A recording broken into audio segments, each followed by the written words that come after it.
우리가 신앙생활하면서 성도에게 달라진 신분의 변화들이 있습니다. 우리가 죄인이었는데 또 의인이 되었죠. 근데 그냥 그 신분만 바뀌는 것이 아니라 그로 말미암아 우리의 거주지도 바뀌게 되는 겁니다. 그래서 거주감이라고 얘기하더라고요. 거주감은 무엇이냐면 우리가 사는 거주 혹은 거주지로부터 오는 만족감, 그것이 거주감입니다.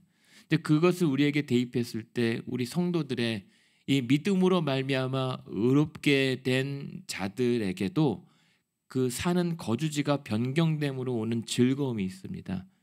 그것이 바로 오늘 5장에서 하시는 이 말씀입니다. 5장 11절에 미리 한번 보시면 우리의 거주지가 어디로 변경되었냐면 그뿐 아니라 이제 우리로 화목하게 하신 우리 주 예수 그리스도로 말미암아 하나님 안에서 우리는 또한 즐거워하게 되었다라고 하는 겁니다. 그러니까 우리가 세상에서 즐거움을 누렸던 자들이 이제 예수로 말미암아 하나님 안에 거주하게 됨으로 말미암아 주어지는 그 만족감이 즐거움이라는 겁니다. 그래서 기독교는 희락주의라고 말씀드렸죠.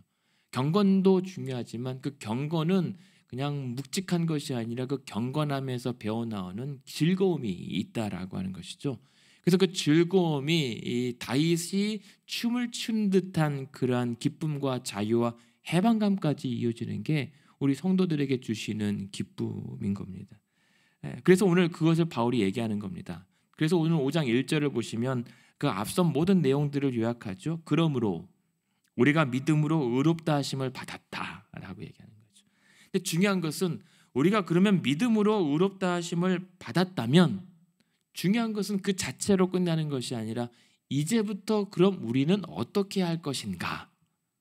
뭐가 달라졌고 우리가 무엇을 다르게 행해야 될 것인가를 얘기를 해요. 본격적으로. 그러니까 4장까지는 이신칭이라고 얘기하죠. 믿음으로써, 그러니까 한자로 이신칭이라고 하니까 그런데 이가 이제 무엇 함으로써 이라고 하는 한자로 믿음으로써 우리를 의롭게 칭함을 받았다라고 하는 게 칭의라고 하는 겁니다. 그래서 4장까지 우리가 봤던 것처럼 우리는 믿음으로 의롭게 됐다라고 하는 것을 얘기한다면 이제 5장부터 쭉 나가는 것은 성화에 대해서 이제 얘기를 하려고 하는 겁니다. 성화는 뭐죠? 칭의, 의롭다함을 받은 자가 이제 거룩하게 변화되는 과정을 이제 그 다음 단계로 진행이 되는 겁니다. 로마서 첫날 말씀드렸던 것처럼 로마서가 하나의 소논문 형식으로 서론과 이제 도입과 발전과 절정으로 치닫는 어떤 논문의 형태예요. 그래서 칭의를 얘기하고 사실은 말하고 주고 싶은 것은 이제 본격적인 게 성화. 이제 그럼 당신들은 어떻게 해야 될 것인가? 이것을 얘기하려고 얘기를 하는 겁니다. 그러면서 5장 1절부터 3절까지 보면 2절까지 보면 우리 성도들에게 의로워진 성도들에게 달라진 특권 3가지가 있다라고 얘기합니다. 그 첫 번째가 무엇입니까? 화평이라는 거죠. 1절에 보면 그러므로 우리가 믿음으로 의롭다함을 받았으니 우리 주 예수 그리스도로 말미암아 하나님과 화평을 누리자라고 하는 겁니다. 화평은 하나님과 우리 사이가 평화롭게 된 겁니다. 원래 어떤 관계였죠? 진노와 심판의 대상이었잖아요.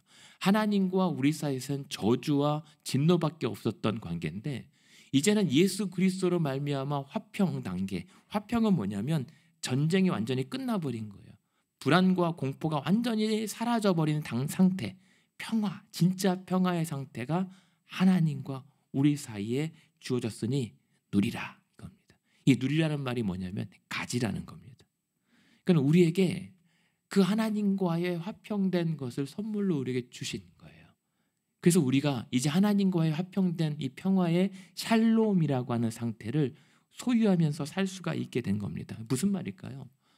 이제 우리는 하나님으로부터 쫓겨날까 봐 두려워하지 않아도 돼요. 하나님 앞에 정죄함으로 심판받을까 봐 두려워하지 않아도 돼요.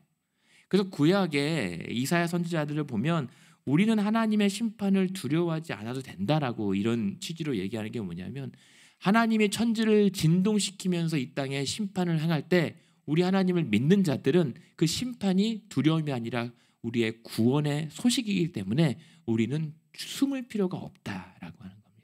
그게 하나님과의 화평의 상태입니다. 그러니까 이 땅이 최후 종말을 만든다고요? 뭐 그렇다고 치죠. 그런 날이 올 거니까. 그날은 우리가 완전한 자유를 얻게 되는 날인 거죠. 그게 하나님과의 화평인 겁니다. 그러니까 이제는 우리는 종이 아닙니다. 하나님의 자녀가 됐잖아요. 하나님의 자녀가 됐다고 하는 것은 어제까지 우리는 사형수였잖아요. 근데 사형수였다가 하나님이 우리를 무죄를 선언하시는 바람에 한순간에 우리의 신분이 뭘로요? 상속자로 바뀐 겁니다. 상속자라고 하는 것은 우리를 나중에 로마서 8장에 보면 양자의 영이라고 얘기하거든요. 우리를 양자 입양하신 거예요. 하나님의 자녀로. 그러면 이제 종과 자녀는 달라지는 게 뭐냐면 종은 주인에게 잘못하면 매맞고 쫓겨날까 봐 항상 벌벌 떨어요. 근데 저와 여러분은 예수로 말미암아 양자의 영을 받았기 때문에 하나님의 자녀가 됐습니다. 그리고 그 주인의 가업을 이어받을 상속자가 됐습니다. 그러면 잘못해도 쫓겨나지 않아요. 잘못해도 그 주인이 부모가 아버지가 이제 더 상속자의 품위와 품격을 지닐 수 있도록 더 위로하고 격려하고 다시 해봐 라고 하는 상태로 바뀐 겁니다. 그게 화평이에요. 그러니까 저와 여러분이 예수 그리스도로 말미암아 그 복음의 은혜로 의롭게 되고 구원을 받았잖아요. 저와 여러분은 하나님한테 벌 받을까 봐 믿는 신앙이 아닌 거예요. 비록 잘못했지만 그래도 내 하나님 아버지께서 나를 다시 일으켜 주실 것이다 라고 하는 소망으로 신앙생활하는 거예요. 그게 하나님과 화평을 누리는 겁니다.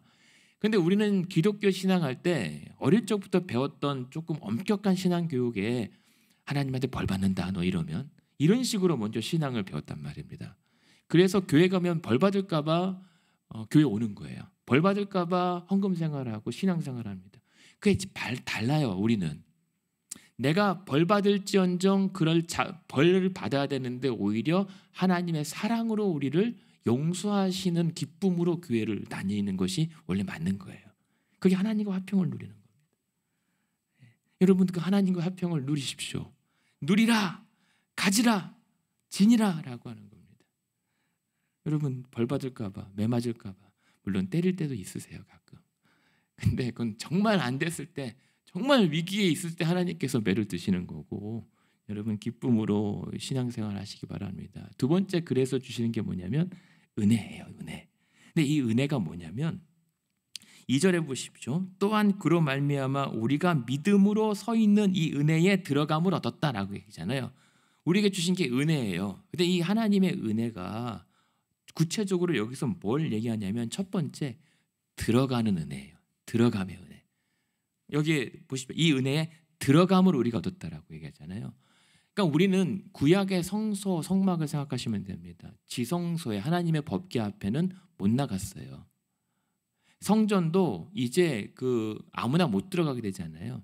근데 예수님께서 십자가에서 돌아가시면서 그 성전에 그 휘장이 찢었다라고 하는 것은 그가 앞장섰으니 우리도 그 길로 하나님의 영광 앞에 직접 들어갈 수 있는 길을 우리가 확보하게 된 거거든요. 그러니까 이제는 들어갈 수 있는 거예요. 하나님이 부르시면 우리가 기뻐 하나님 앞에 나아갈 수 있는 고난, 은혜를 부여받았던 겁니다. 근데 그 들어감의 은혜뿐만이 아니라 더 특별한 은혜가 뭐냐면 믿음으로 어떻게 해요? 서 있는 은혜예요. 여러분 이게 어떤 은혜냐면 그 예전에 중국에 제가 천안문 뭐 다 가보신 분도 계시지만 그 황제를 한번 보려면 엄청난 문들을 지나고 가는데 그 황제 앞에 섰을 때 머리를 조아리잖아요. 얼굴을 감히 들어서 보지 못하잖아요. 왕의 어떤 특별한 명령이 있지 않으면 어떻게 어디 지엄한 얼굴을 봅니까? 그게 일반적인 왕의 권위였단 말입니다.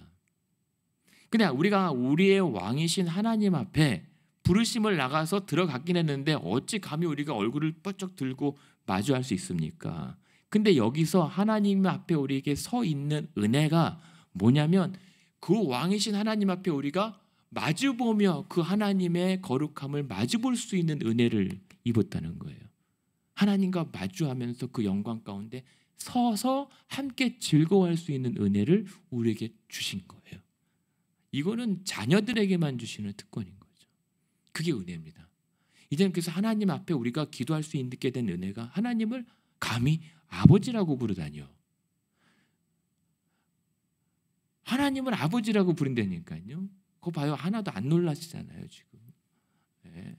우리는 하나님을 아버지라고 부르면서 달려갈 수 있는, 안길 수 있는 은혜를 우리가 받았다니까요. 예. 아주 놀라운 은혜입니다. 그게 우리가 두 번째 달라진 특권이고 화평함과 그러한 은혜를 누리고, 세 번째가 무엇입니까? 그래서 2절 후반에 그래서 그 하나님의 영광을 바라보며 즐거워할 수 있게 된 즐거움인 겁니다. 교회 다니면서 즐겁게 다니십시오. 저는 뭐 목회 잘 모릅니다. 뭐 어떻게 해야 되는지 잘 모릅니다. 여전히 그냥 한 가지만 바랍니다. 제발 좀 행복하게 다니셨으면 좋겠고, 제발 교회에서 즐거웠으면 좋겠습니다. 저는 딱 한 가지입니다. 아니, 아는 게 그밖에 없어요. 그래서 저는 성도님들 교회 오면 막 울다가도 교회만 오면 신났으면 좋겠습니다. 막 예배만 오면 뭐 다른 거 뭐 복잡한 거 뭐 많은데 다 내팽개치고 그냥 하나님 안에서 즐겁게 예배만 할 수 있으면 그게 뭐 우리가 교회 다니는 뭐 이유 아닌가요? 제가 모르긴 몰라도 다른 거 다 필요 없잖아요. 그거 하나 보고 가는 거 아닙니까? 그게 우리를 그리스도의 은혜로 말미암아 하나님 안에서 살게 하신 목표예요. 여러분 오늘 하나님 안에서 즐거우시기 바랍니다. 그러니까 이 하나님의 영광을 바라보면서 기대하며 소망하면서 그냥 기쁘는 거예요. 행복한 교회, 풍성한 기쁨 누리시기 바랍니다. 그래서 이 즐거움이라고 하는 그 단어가 그냥 좋다 이게 아니에요. 기뻐 날뛰다라고 하는 단어예요. 그러니까는 뭐 어찌할 바를 모르는 겁니다. 하나님 안에서. 그러니까 다윗을 하나님이 사랑하실 수밖에 없는 이유가 그냥 그 다윗은 우리가 그 돌팔매질했던 다윗만 소년 다윗이 아니에요. 어른 왕, 이미 장성한 성인, 그리고 노구에도 그렇게 하나님을 기뻐 날뛰면서 즐거워했던 다윗이었기 때문에 하나님이 마음이 합한 사람이라고 하실 수밖에 없었다니까요. 여러분 지금 충분히 뛰며 기뻐할 수 있는 그 하나님의 자녀들입니다. 그리고 기뻐 즐거워한다는 게 뭐냐면 결국 자랑한다는 거거든요. 그 하나님을 내가 자랑하는 즐거움으로 신앙생활을 하는 거예요. 그게 영적 즐거움이라고 얘기하죠. 여러분 교회 아무리 와도 신나지는 않는 건 당연한 거 아닙니까?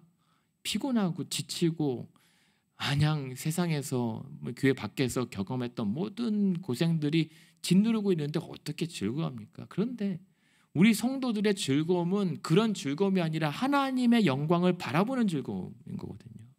그런 즐거움이 우리가 회복됐을 때 예배가 거룩해지고 뜨거워지고 찬양이 감격스러워지는 거거든요. 그게 주일의 예배입니다. 그렇게 즐거워할 수 있는 특권이 저와 여러분에게 주어졌습니다. 세 가지, 하나님과의 화평을 누리시고 그 하나님의 영광을 마주할 수 있는, 서 있을 수 있는, 그리고 부르시면 달려가 안길 수 있는 은혜, 그리고 하나님의 영광을 바라보며 즐거워할 수 있는 여러분의 믿음의 여정이 되었으면 좋겠습니다. 근데 이러한 영적인 즐거움이 어디까지 우리의 삶을 변화시키냐면 3절에 이 즐거움은 다만 이뿐 아니라 우리가 환난 중에도 즐거워할 수 있게 된 거예요. 이건 여러분 우리만의 특권입니다. 어떻게 세상 기준으로 환난 속에서 웃고 있습니까? 그러니까 세상 사람들이 신앙 믿는 자들을 보고 이해하지 못한다는 눈빛으로 평가하잖아요. 근데 우리는 환난, 정말 우리의 신앙을 지키기 위해서 몸부림치는 그런 고초와 박해 속에서도 즐거워한다라고 하는 거 이해 못하는 겁니다. 그래서 로마 이 초대교회 성도들이 힘과 능력을 가질 수 있었던 것은 도무지 자신들은 온갖 잡신을 섬기는 이 시대에 저 사람들은 고작 한 신을 믿고 있는데 저렇게 죽어가면서도 웃을 수 있는가? 대체 뭐가 있길래 저렇게 기뻐 죽을 수 있는가에 경외감이 생기는 바람에 로마가 기독교화가 된 거예요. 그러니까 우리는 그냥 좋을 때만 즐거울 뿐만 아니라 울면서도 즐거워할 수 있는 놀라운 은혜의 신비함을 지닌 자들입니다. 근데 그것이 어떻게 가능하게 된 거냐면 환난 중에도 즐거워하는데 이 환난이라는 것은 진짜 육체적으로, 정신적으로, 경제적으로 아픈 거예요. 성경이 되게 우리에게 어쩌면 실망스러운 소식을 전해주거든요. 예수님도 그랬어요. 우리에게 박해와 핍박이 있을 것이다. 여기 바울도 얘기해요. 우리가 예수 잘 믿어서 의롭게 됐으면 이제 고난이 없을 것이다 얘기하지 않고 환난이 있을 것이다 라고 얘기해 버리잖아요. 참 못됐어요. 아니 참 좀 좋게 얘기해 줘도 되는데 뭐 당근 채찍 같이 주니까요. 그런데 성도는 그렇다는 겁니다. 이 세상에 살아가는 한 우리에게 환난은 없을 수가 없어요.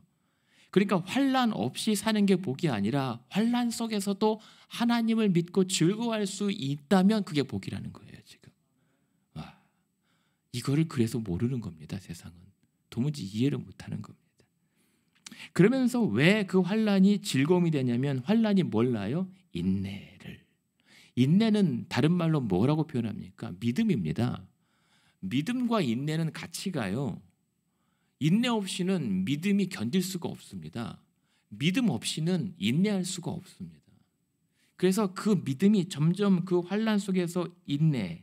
그래서 야고보서 1장 3절에 뭐라고 얘기합니까? 믿음의 시련을 만나거든 인내를 온전히 이루라 라고 얘기하죠.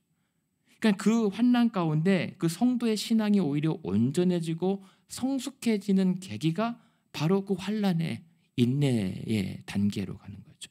그 다음에 성도의 신앙이 4절에 우리가 잘 아는 말씀처럼 인내가 연단을 이룬다고 하죠. 연단이 무엇입니까? 단단해지는 거예요. 그러니까 우리의 신앙이 건강할 때 잘 믿는 것 다 합니다. 성공하고 잘 나가고 부유할 때 열심히 다니는 거, 열심히 믿는 거, 잘 믿는 거 사실 다 할 줄 압니다. 근데 진짜 신앙의 검증은 언제 되죠? 안 될 때, 아플 때, 힘겹고 시련이 닥칠 때도 과연 그 믿음이 유효한가? 그때 검증된 신앙이 연단이라는 겁니다. 그래서 연단이라고 하는 것은 그러한 내 신앙의 믿음이 검증되면서 하나님의 은혜를 경험하고 그 성도의 신앙의 품격과 품위가 점점 성장해 나가는 겁니다. 그래서 성품, 성도의 품격, 품위 같은 거 있잖아요. 그래서 여러분 그 내공이라고 하나요? 영적으로 정말 그 하나님의 그 신실한 은혜를 깊이 체험하신 분들은 달라요. 그냥 다릅니다.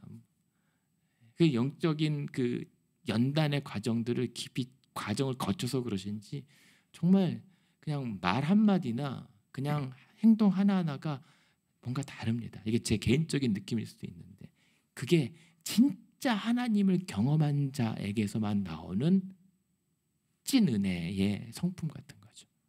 이게 연단입니다. 그러니 웬만한 환난이 닥쳤는데 그때마다 하나님을 경험해요. 그런 가운데 결국은 그 연단이 무엇을 이루게 됩니까? 소망을 이루게 되는 거죠. 소망이요. 그러니까 환난이 소망을 이룬다는 게 역설입니다. 우리는 환난 당하면 아이고 끝났구나라고 절망하는데 우리는 그 환난 속에서 오히려 하나님 때문에 소망을 품게 되는 겁니다. 이게 성도일 수 있는 근거죠. 그래서 환난 속에서 우리의 믿음이 인내와 연단을 갖춰서 그냥 꺾이는 것이 아니라 그 무쇠죠. 붉게 몇 번이고 수차례 담금질한 무쇠처럼 단단해진 신앙. 그 믿음이 되면서 우리의 소망을 단단하게 만들어요. 오히려 꺾이지 않습니다. 그래서 어제 아브라함의 믿음처럼 뭐라고 바랄 수 없는 중에도 바라고 믿어요. 몸이 죽은 것을 알고도 하나님을 의심하지 않아요. 오히려 그 모든 나의 꺾이는 상황을 통해서 죽음을 통해서 하나님께 영광을 올려드려 보여요. 그러면서도 하나님은 지금이라도 능히 그 약속을 이루실 것을 믿어버려요. 이게 아브라함의 그 의에 이르는 믿음이었고 저와 여러분에게 주신 믿음이라는 겁니다. 그래서 환난 속에서도 즐거워할 수가 있어요. 오히려 그 환난 때문에 불필요한 내 신앙의 찌꺼기 불순물들이 걸러집니다. 여러분 아파 보실 때 신앙생활 해보시면 내가 내 믿음이 센 줄 알았는데 한번 딱 꺾여보면 내 믿음 별거 아니었구나 금방 알잖아요. 그럼 교만들이 꺾이는 겁니다. 모든 상황이 잘 될 것처럼 모든 것이 완벽하고 이제 평화만 있을 것 같은데 우리 뜻대로 안 될 때 우리는 고작 요만큼밖에도 안 되는구나라고 알게 될 때 우리의 믿음의 불순물들이 떨어져 나가는 겁니다. 그것이 하나님의 이끄심. 그런데요, 그게 왜 우리에게 즐거움이냐면 그때 우리가 깨닫는 게 있어요. 비로소 우리가 아니라 하나님이시구나. 그리고 그 하나님의 사랑이 얼마나 크고 위대한지를 확신하게 돼요. 그래서 5절에 보면 뭐라고 얘기합니까? 소망이 우리를 부끄럽게 하지 아니함은 우리에게 주신 성령으로 말미암아 하나님의 사랑이 우리 마음에 부은 바 됨이니. 그 하나님의 사랑이 그 환난 속에서 인내하고 연단하고 그렇게 소망할 때 그것이 결코 버릴 것이 없고 헛되지 않은 게 그때마다 우리 안에 풍성하게 부어주신 성령의 은혜로 말미암아 하나님의 사랑을 더욱더 깊이 체험하게 되는 겁니다. 한 번도 하나님은 우리를 실망시키지 않으시잖아요. 나의 인생과 나의 환경은 나를 날마다 매번 실망하고 배신하지만 하나님의 사랑은 그때마다 오히려 나를 끝까지 지켜주시잖아요.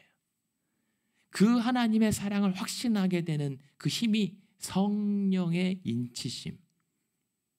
그 성령께서 우리에게 환난 속에서도 즐거워하게 하고 하나님의 영광을 바라보게 하는 은혜가 지금 여러분의 심령 가운데 역사하고 있다는 겁니다. 그래서 환난 속에서 즐거워하는 겁니다.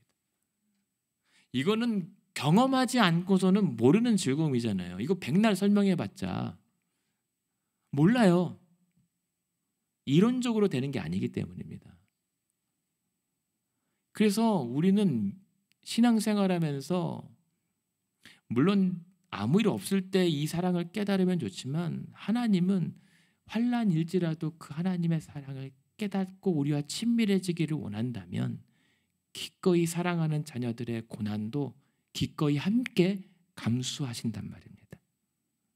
그래서 구약의 성도들을 내치신다고 하면서 같이 포로로 끌려가시잖아요. 같이 백성들과 광야에서 고난 받으시잖아요. 그래서 같이 그 하나님의 그 구원의 영원한 생명에 이르게 하기 위해서 자녀들을 놓지 않고 그 환난 가운데서 내치는 게 아니라 그 환난의 가운데 같이 계시잖아요.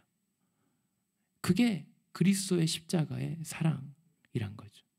그 하나님의 실망시키지 않는 우리 사랑을 무엇으로 우리에게 확인시켜 주었습니까? 바로 그리스도의 십자가인 거죠. 그래서 바울이 얘기하는 게 무엇입니까? 그 하나님의 사랑이 우리 마음에 부음받음으로 성령께서 확인시키고 각성하게 하시는 사랑이 6절입니다. 우리가 아직 연약할 때에 기약대로 그리스도께서 경건하지 않은 자를 위하여 죽으셨다.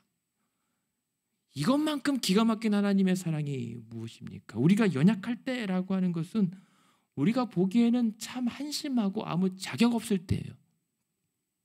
우리가 참 저렇게 연약하고 특히 뭐라고 합니까? 경건하지 않은 자. 경건하지 않다라고 하는 것은 우리가 보기에는 아직 준비가 안 됐다라고 보이는 데예요. 근데 경건하지 않은 자, 우리가 보기에는 아직 한참 멀었다고 할 때에 그를 위하여 자기 기약하신 대로 그리스도를 우리 앞에 우리를 위해 대신 죽게 하셨다라고 하는 겁니다.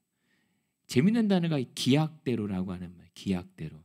이것은 뭐냐면 가장 적당하고 적합한 때에라고 하는 겁니다. 우리가 보기에는 아닌데 하나님 보시기에는 그때가 가장 확실하고 맞는 때라고 하는 겁니다. 그때 그리스도께서 경건하지 않은 우리를 위해서 죽으셨다. 그럼 우리가 보는 관점하고 하나님이 보는 관점이 완전 달라버려요. 그래서 9절에 보시면 우리는 그렇게 얘기하거든요.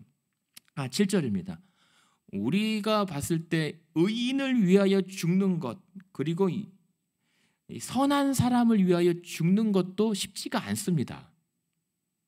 우리 인간의 기준으로. 그래서 의인이라고 막 가끔 부르잖아요. 누구를 위해서 구하다가 목숨을 잃은 사람을 뭐 의인, 어떤 청년 뭐 이렇게 얘기하잖아요. 근데 사실 의인과 그런 선한 사람을 위해서 목숨을 바치는 것도 쉽지가 않은데 하나님은 하나님의 사랑은 우리가 악인이고 아직도 연약하고 죄인일 때 대신 예수 그리스도로 죽으셨다라고 하는 사실은 하나님 사랑 아니고서는 설명할 수 없는 사랑이라는 겁니다. 그게 우리 성령께서 우리 안에서 깨닫게 하시는 하나님의 사랑입니다. 그래서 8절에 보면 뭐라고 합니까? 연약할 때뿐만이 아니라 우리가 아직 죄인 되었을 때에 그리스도께서 우리를 위하여 죽으심으로 우리에 대한 자기 사랑을 확증하셨다라고 얘기하는 겁니다. 죄인 되었을 때는 뭡니까? 우리는 하나님보다 죄짓기에 더 바빠. 그냥 마음이 다 쏠려 있을 때 우리의 죄보다도 더 크신 하나님의 사랑이 우리를 압도하고, 그래서 그리스도께서 죄인 되었을 때 우리를 위하여 십자가에 죽으셨다는 거죠. 우리가 의인 되었을 때 죽지 않으셨습니다. 죄인 되었을 때, 아직 경건하지 못했을 때 죽으심으로 얼마나 우리를 사랑하시는지 그 사랑을 우리에게 보여주셨다, 확인시켜 주셨다라고 얘기하는 겁니다. 그러니까 우리의 죄를요 깊이 묵상하고 깨달으면 깨달을수록 하나님의 사랑이 얼마나 기가 막힌지를 알게 되는 거예요. 그게 미리 보면 20절에 보면 바울이 20절에 5장 2절에 그러나 죄가 더한 곳에 은혜가 더욱 넘쳤다라고 하는 게 뭐냐면, 그 은혜를 경험하기 위해서 죄를 더 많이 지으라는 게 아니라 내가 얼마나 추악하고 죽을 수밖에 없는 죄인인지를 깨달을 때 얼마나 그보다 크신 하나님의 사랑이 위대한지를 처참하게 깨닫게 된다는 겁니다. 그게 하나님의 사랑인 거죠. 그러니까 내가 죄인이라는 사실을 받아들이지 못하면요 하나님의 사랑 이해 못합니다. 내가 얼마나 추악한 죄인인지를 깨닫지 못하면 예수님의 십자가가 왜 그랬어야 됐는지 도무지 알 수 없습니다. 머리로는 안 되는 게 십자가의 사랑입니다. 우리의 영혼의 깊은 그 성령의 도와주심으로 말미암아 처절하게 깨달아지는 하나님의 사랑과 십자가의 은혜 아니면 이건 모릅니다. 근데 이거 모른다고 우리끼리만 안다고 하는 게 아니라 우리가 예수 믿는다고 하면 이 사랑을 경험해야 된다는 거예요. 그 십자가의 은혜와 하나님의 사랑 알지도 못한 채 그냥 밍숭맹숭하게 신앙생활 하다 보면 얼마나 재미없는지, 얼마나 퍽퍽한지, 얼마나 주일날 교회 나가는 것이 고된 일인지 모릅니다, 진짜로. 근데 그 사랑을 조금이라도 맛본 성도라면 때로는 육신의 연약함 때문에 그냥 때로는 휘둘릴 수 있을지라도 그것 때문에 하나님 사랑을 놓지 못하는 거죠. 그래서 9절에 보면 우리가 그의 피로 말미암아 의롭다 하심을 받았으니 진노하심에서 구원을 받을 것이니 10절입니다. 곧 또 연약했을 때, 우리가 죄인 되었을 때, 이제는 더 나갑니다. 아예 우리가 원수 되었을 때에 그의 아들의 죽으심으로 말미암아 우리는 오히려 하나님과 화목하게 되었다. 원수가 뭡니까? 하나님의 원수. 하나님을 대적하는 거예요.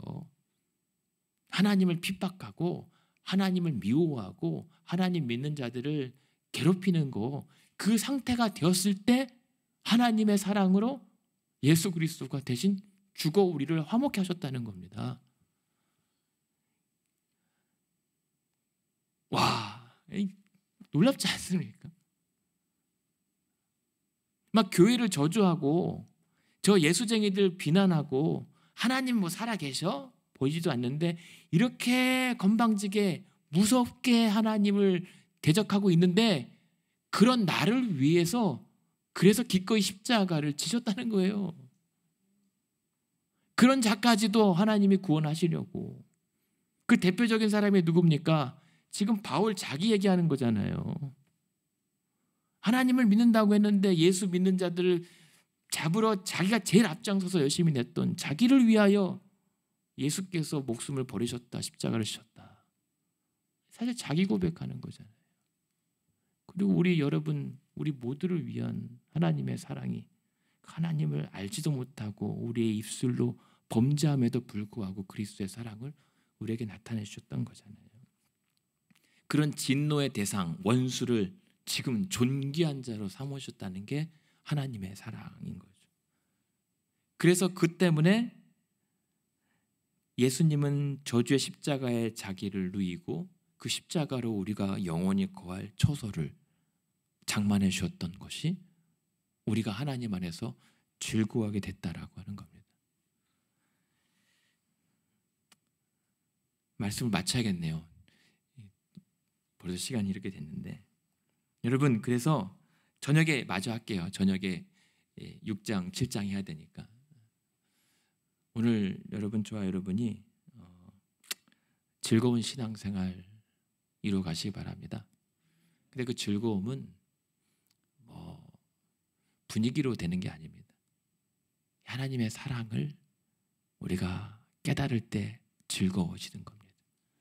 예수 그리스도로 말미암아 하나님과의 화평을 누릴 때 우리는 비로소 즐거워하게 되고, 여러분이 오늘 사실 처하게 되는 현실은 어제와 다르지 않고 오히려 더 지쳐가고 환난일지라도 즐거워할 수 있게 된 거, 그리스도의 십자가의 사랑을 깊이 묵상할 때 누려지는 것입니다. 그래서 오늘도 아까 잠깐 봤던 것처럼 죄가 더한 것에 은혜가 더 넘친 것처럼 우리의 죄된 상황과 연약하고 참 곤란한 상황일수록 아버지의 사랑이 더 뜨겁게 더 깊게 여러분 가운데 임한다는 사실을 깨닫고, 오늘도 회개해야 하는 은혜, 회개가 뭔지 아십니까? 많은 의미도 있지만 오늘 이 본문에서만큼은 다시 예수로 말미암아 하나님 안에서 즐거워해 보겠습니다 라고 다짐하는 게 회개인 겁니다. 하나님 잘못했습니다, 용서해 주세요. 벌벌 떠는 게 아니라 그런 내 원수된 내 죄까지도 오늘도 예수의 이름으로 구하면 사해 주신다라고 하는 그 복음의 그 약속을 믿고 다시 한번 해보겠습니다. 다시 예수 그리스도의 십자가 붙들고 하나님의 영광을 바라보겠습니다. 이것이 돌이킴입니다. 그런 은혜를 오늘도 하나님의 화평과 그 가운데 주신 소망과 결코 실패하지 않고 실망시키지 않는 하나님의 사랑으로 오늘 즐거운 하루 되시기를 주님의 이름으로 축원합니다.